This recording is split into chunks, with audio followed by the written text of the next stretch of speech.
كنتش متخيل ان اكتر من 300 اوردر يطلبوا مني علشان توليفه نزلتها، بس بصراحه هي تستحق. لما اقول لك عملناها ازاي، خدنا 150 جرام من البن الجيتومالي اللي هيديك نفس التيست بتاع الكولومبي بدون اي نسبه مراره.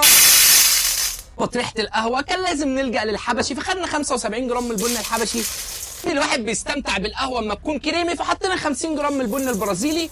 علشان نظبط الوش والقوام هنحط لنا 25 جرام بس من البن الاندونيسي اللي طعمهم تقريبا مش هيظهر بس هيظبطوا لنا الوش والقوام. ولاننا احنا كمصريين بنحب القهوه دايما محوجه، فهنحط لها 10 جرام من التحويجه، وده الريسب الاساسي. كيلو هياخد له وحدتين 3 قرنفل، بيك شويه ورد خفاف بحب ريحته في القهوه بصراحه، وواحده من جوز الطيب، وهنكسرها دينك ننزلها.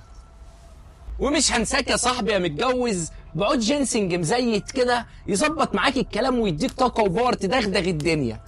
يلا نطحنه.